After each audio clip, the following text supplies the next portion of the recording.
Hello students, आज हमको पढ़ना है प्रिज्म द्वारा प्रकाश का अपवर्तन। कल हमने पढ़ा था प्रिज्म के बारे में, लेकिन तकनीकी खराबी होने के कारण इसके आगे नहीं पढ़ पाए थे। प्रिज्म द्वारा प्रकाश का अपवर्तन। देखिए, सबसे पहले एक प्रिज्म बनाते हैं। ये जरूरी नहीं कि प्रिज्म त्रिभुज के आकार का हो, लेकिन एक परिच्छेद काट लेते हैं त्रिभुज प्रिज्म का।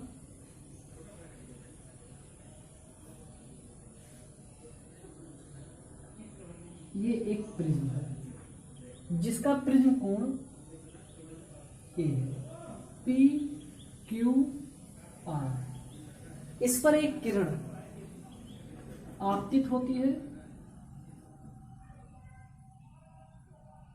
जाना इसको सीधे चाहिए,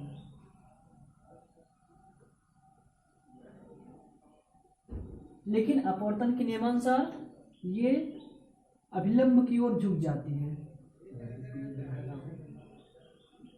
ये अभिलंब ड्रा कर लेंगे।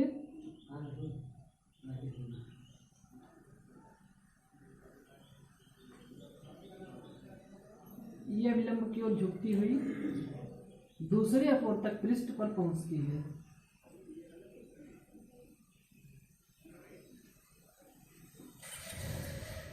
फिर इसके बाद यहां से नॉर्मल ड्रा कर लेंगे और ये अभिलंब से दूर हट जाएगी।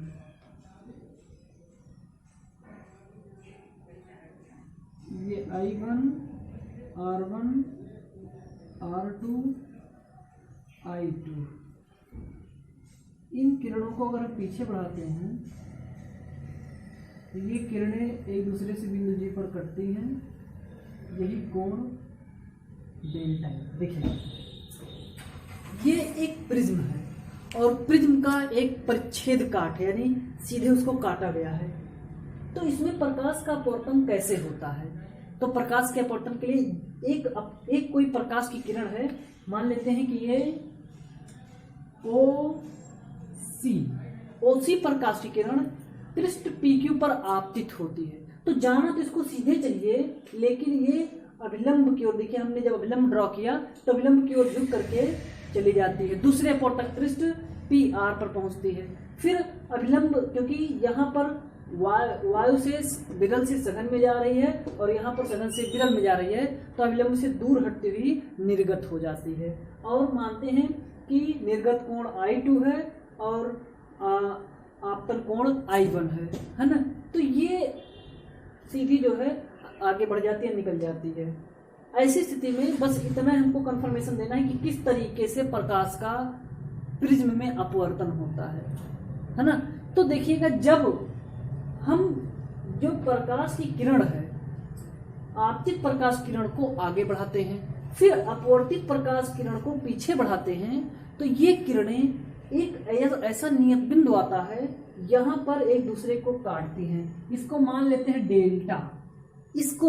डेल्टा। अब डेल्टा क्या है? ये किरणें चूंकि एक समांग पारदर्शी माध्यम होने के कारण इन किरणों के मार्ग में विचलन उत्पन्न हो जाता है, अर्थात ये कोणीय विचलन उत्पन्न करती हैं। इसका यानी प्रिज्म का सीधा साधा संबंध है जो कोणीय विचलन से है। प्रिज्म क्या करता है? क्योंकि ये जो किरणें होती हैं ये अपवर्तित हो जाती हैं, ये अपने मार्ग से होकर के नहीं जा पाती हैं, अर्थात इनके मार्ग में कोणीय विचलन उत्पन्न हो जाता है ना। ये कोणीय विचलन डेल्टा है। तो प्रिज्म द्वारा प्रकाश का अपवर्तन देखने को मिलता है कि किरण के मार्ग में कोणीय विचलन उत्पन्न हो जाता है। देखिए, यहाँ पर इस किरण को पीछे बढ़ाने पर, इस किरण को आगे बढ़ाने पर बिंदु G पर एक दूसरे को काटती हैं, अर्थात बिंदु G पर एक दूसरे से कुछ कोण बनाती हैं। यही कोण डेल्टा कोणीय विचलन कहलाता है। अगर हम लोग मान लेते हैं कि प्रिज्म कोण A है और पदार्थ का अपवर्तनांक n है, तो जो संबंध होता है, अच्छा एक चीज और है, जो संबंध होता है अपवर्तनांक का, n बराबर आ जाएगा sine A plus delta m by 2 और बटे हो जाएगा साइन A बाई 2। ये व्यंजक होता है n बराबर sine A plus delta m by 2 बटे sine A by 2। Delta m क्या है? जो डेल्टा यम है, जब हम आपतन कोण का मान बढ़ाते जाते हैं तो जो विचलन कोण है, कोणीय विचलन कोण अर्थात कोणीय विचलन या विचलन कोण का मान घटता जाता है, न्यूनतम होता जाता है, लेकिन एक निश्चित मान तक ही न्यूनतम होता है। इसके बाद अगर हम आपतन कोण का मान बढ़ाते हैं, I1 का मान बढ़ाते हैं, तो तुरंत ये जो डेल्टा है, डेल्टा भी बढ़ना चालू हो जाता है। यही जो न्यूनतम विचलन कोण है, इसी को हम लोग कहते हैं अल्पतम विचलन कोण या डेल्टा मिनिमम या अल्पतम विचलन कोण, है ना। तो इसको कहेंगे डेल्टा मिनिमम या अल्पतम विचलन कोण। तो देखिएगा यह जाएगा अल्पतम विचलन कोण, है ना।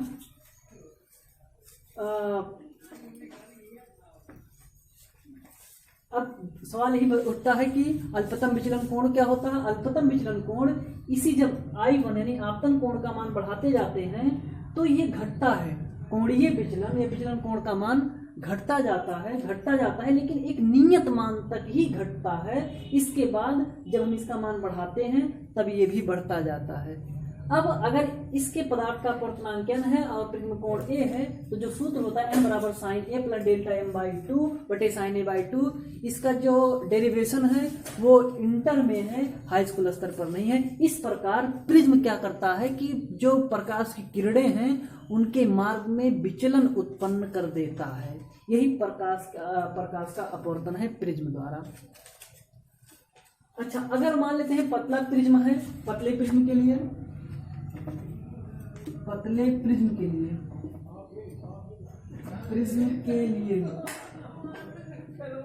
डेल्टा m बराबर n-1 इंटू ए। जो पतला प्रिज्म है, पतले प्रिज्म के लिए जो विचलन कोण है डेल्टा m बराबर n-1 इंटू ए, ये पतले प्रिज्म का विचलन कोण है, विचलन कोण का व्यंजक है। ये जो व्यंजक है, इस व्यंजक पर 2019 में एक न्यूमेरिकल आया था। ये it is important for prism, ये इम्पॉर्टेंट व्यंजक है। n बराबर sine A plus delta m by 2 बटे साइन ए बाई 2, और ये तो एक कंडीशन है कि पतला प्रिज्म है तो उसका अल्पतम विचलन कोण डेल्टा m बराबर n-1 इंटू ए।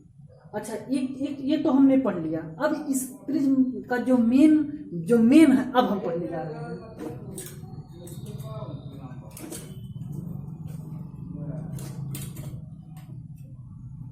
प्रिज्म द्वारा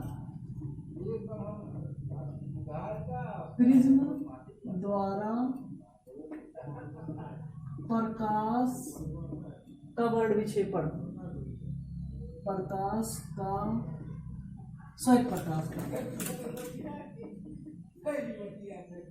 श्वेत प्रकाश का वर्ण विक्षेपण,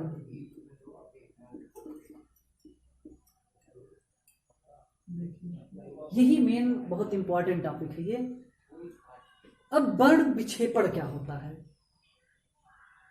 श्वेत प्रकाश का अपने अवयवी 7 रंगों में टूट जाना या विभक्त हो जाना वर्ण विक्षेपण कहलाता है। वर्ण विक्षेपण किसे कहेंगे? श्वेत प्रकाश का अपने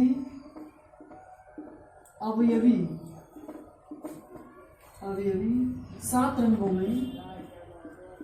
7 रंगों में टूट जाना, विभक्त हो जाना, विभक्त हो जाने को ही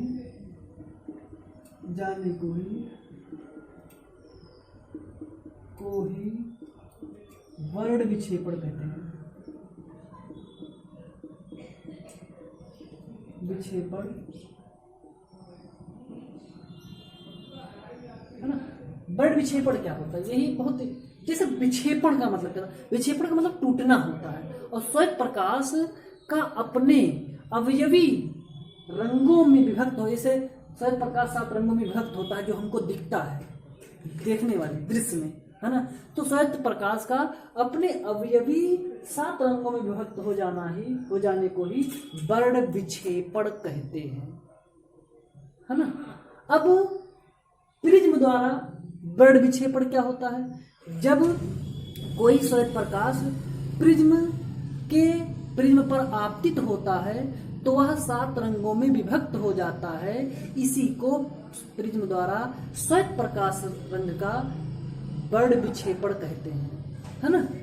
श्वेत प्रकाश का वर्ण विक्षेपण यानी जब कोई श्वेत प्रकाश किसी प्रिज्म से आकर आपतित होता है किसी प्रिज्म पर, तो वह अपने अवयवी 7 रंगों में टूट जाता है, विभक्त हो जाता है। इसी घटना को श्वेत प्रकाश यानी प्रिज्म द्वारा श्वेत प्रकाश का वर्ण विक्षेपण कहते हैं। देखिए, वर्ण विक्षेपण का मतलब होता है कि किसी श्वेत प्रकाश का अपने अवयवी रंगों में विभक्त हो जाना ही क्या कहलाता है? वर्ण विक्षेपण कहलाता है। अब जो प्रिज्म द्वारा 7 रंगों में विभक्त होते हैं, 7 रंगों का जो यानी विभक्त होने के बाद जब 7 रंग हमको प्राप्त होते हैं, उन्हीं को वर्णक्रम या स्पेक्ट्रम कहते हैं। देखिए, अब एक प्रिज्म हम लोग बनाते हैं।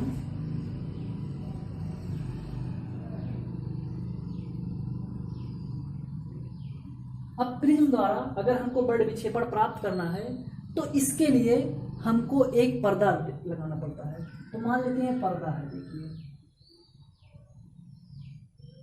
यहां एक पर्दा लगा लेते हैं, यहां एक पर्दा लगा लेते हैं। अब कोई ये PQR कोई प्रकाश की किरण आकर अगर इस पर टकराती है, देखिए तो जाना इसको कहाँ चाहिए? सीधे। लेकिन प्रिज्म द्वारा प्रकाश का अपवर्तन होता है, इसलिए ऐसे सीधे निकल जाना चाहिए। तो होता यूं है कि ये प्रकाश की किरण ऐसे यहां जाती है, 1 2 3 4 5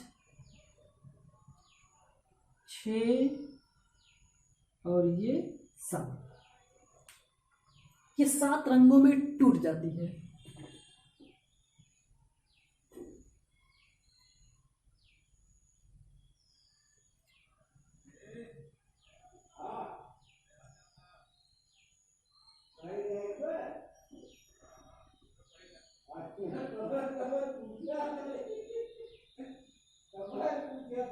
देखिए, अगर हमको प्रिज्म द्वारा श्वेत प्रकाश का वर्ण विक्षेपण देखना है तो हमको एक पर्दा लगाना पड़ेगा। थोड़ा बनने में त्रुटि है, लेकिन यह मेन मकसद हमारा चित्र बनाने से नहीं, समझाने से है। देखिए, 1 2 3 4 5 6 7, ये जो हमको दिखता है, ऐसे तो बहुत से विभक्तों में होता है लेकिन हमको दिखता नहीं है, ये दिखने वाले हैं।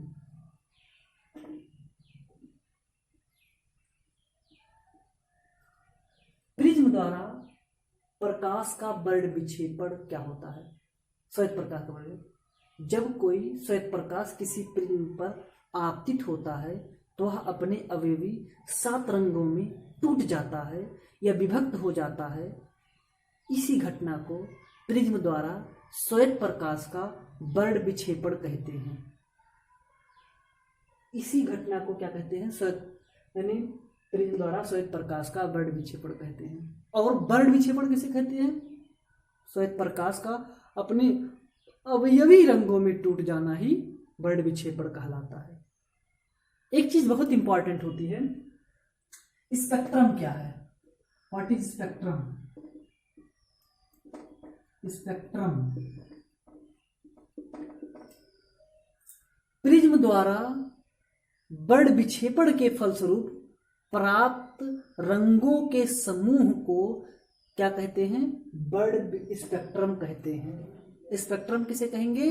स्पेक्ट्रम श्वेत प्रकाश का वर्ण विक्षेपण के पश्चात प्राप्त 7 रंगों के समूह को ही वर्णक्रम या स्पेक्ट्रम कहते हैं। स्पेक्ट्रम जो प्रिज्म का वर्ण विक्षेपण के पश्चात 7 रंग प्राप्त होता है वही वर्णक्रम या स्पेक्ट्रम कहलाता है। देखिए, आजकल स्पेक्ट्रम का उपयोग कंप्यूटर और शल्य चिकित्सा में बहुत बहुत सुगमता पूर्वक किया जाता है। आप चले जाइए सोनोग्राफी का कुछ भी कोई भी करवाइए, कोई जांच करवाते हैं जो ग्राफ पर ऐसे तमाम ग्राफ बना होता है ऐसे, तो उस पर एक ऐसे लाइनिंग ऐसे से जाती है, देखिए वही स्पेक्ट्रम है। उसी स्पेक्ट्रम का अध्ययन डॉक्टर लोग कर करके हम लोगों का इलाज करते हैं। तो दिस इज द स्पेक्ट्रम। वहाँ वर्ण क्रम होता है, वर्णों का समूह होता है जो विघटित होता है, जो विभक्त होता है। इन्हीं रंगों के समूह को वर्णक्रम या स्पेक्ट्रम कहते हैं। अगर कोई पूछेगा स्पेक्ट्रम क्या है, तो वर्ण विक्षेपण के फलस्वरूप प्राप्त 7 रंगों के समूह को ही वर्णक्रम या स्पेक्ट्रम कहते हैं। What is the spectrum? Spectrum किसे कहेंगे कि प्रिज्म द्वारा वर्ण विक्षेपण के फलस्वरूप प्राप्त 7 रंगों का जो समूह, 7 रंगों के समूह को ही वर्णक्रम या स्पेक्ट्रम कहते हैं। इसका उपयोग ऐसा कोई क्षेत्र है जिसमें ना किया जाए, हर जगह इसका उपयोग स्पेक्ट्रम का उपयोग किया जाता है। यहाँ तक कि जो सीढ़ी की कैसेट बनती है गोल गोल, वो 7 रंगों में चमकती है, देखिए वो भी 7 स्पेक्ट्रम है। इंद्रधनुष स्पेक्ट्रम है, या मतलब ऐसे तमाम जगह आप स्पेक्ट्रम का प्रयोग किया जाता है। देखिए अब इन रंगों, इनके रंग का एक क्रम होता है। ये क्रम किस प्रकार होता है? देखिए ये है बैगनी, बैगनी, और ये जामुनी, ये नीला,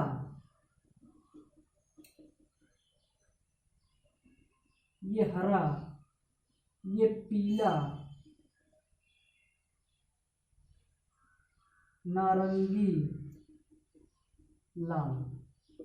अगर देखिए हम इसके वर्णक्रम को, वर्णक्रम ये क्रम होता है इसका, अगर हम याद करना चाहें तो इनका जो क्रम होता है बैगनी, बैगनी, जामुनी, जामुनी, नीला, हरा, पीला, नारंगी, लाल, नारंगी लाल। देखिए ये इनका वर्णक्रम है, मतलब एक क्रम से है बैगनी, बैगनी, जामुनी, नीला, हरा, पीला, नारंगी, लाल। अगर हम इसके क्रम को याद करना चाहें, एक शॉर्ट ट्रिक है इसका याद करने का। बैजनी पीनाला,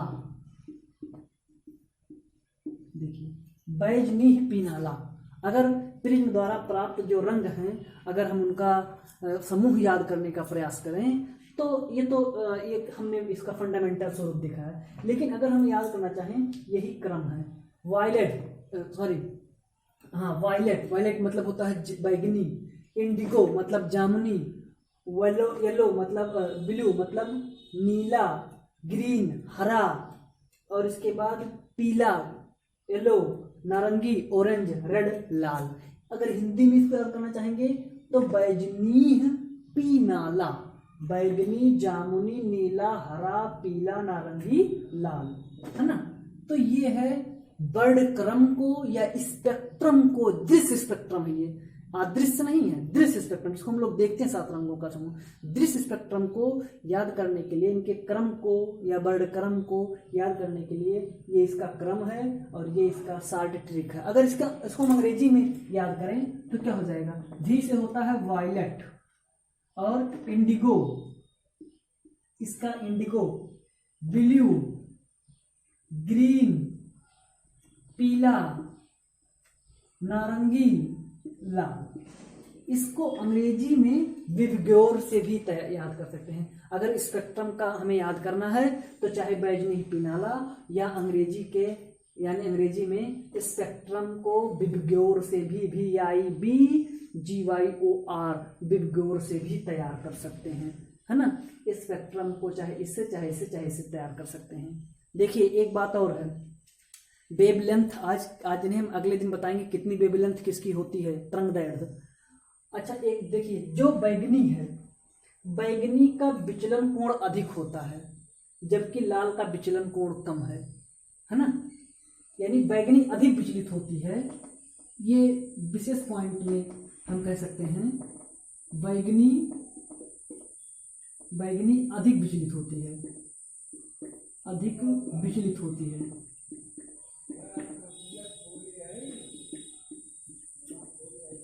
जबकि लाल सबसे कम, बैंगनी सबसे अधिक, यहाँ सबसे लगा सकते हैं, सबसे अधिक विचलित होती है, जबकि लाल सबसे कम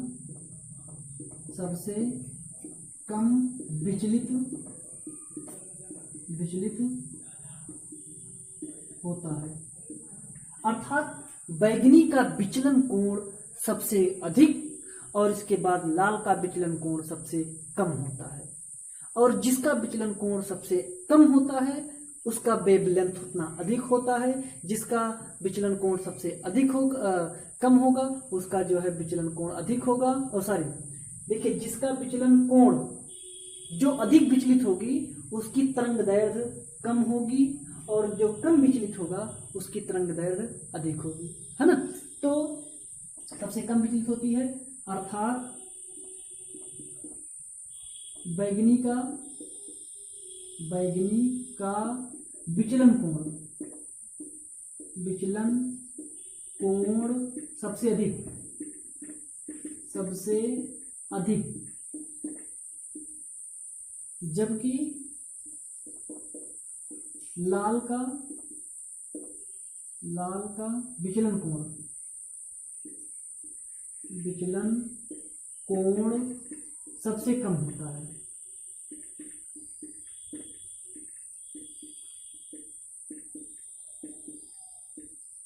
है ना, ये एक पॉइंट। सेकंड पॉइंट इसमें और क्या इंपॉर्टेंट है, सेकंड पॉइंट, जिसका विचलन कोण जितना अधिक होगा उसकी तरंगदैर्घ्य उतनी कम होगी, और जिसका विचलन कोण जितना कम होगा उसकी तरंगदैर्घ्य उतनी अधिक होगी। तो बैंगनी रंग का विचलन कोण और तरंगदैर्घ्य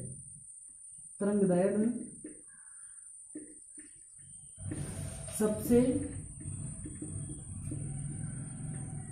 कम तथा लाल रंग की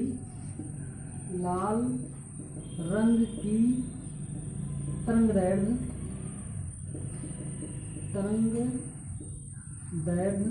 सबसे अधिक होती है।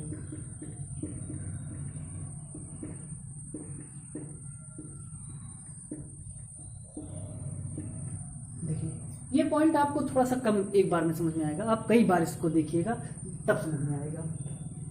ये प्रिज्म है। अब इसका जो वेवलेंथ हम अगले वीडियो में देंगे। कारण ये कि एक दिन में बहुत लंबा वीडियो बन जाएगा। जो चीज़ मैंने बताया है वो चीज़ बहुत इंपॉर्टेंट से पढ़ लीजिएगा। इसके बाद मेन समझना है, नोट तो अपने आप बन जाएगा, है ना। Thank you.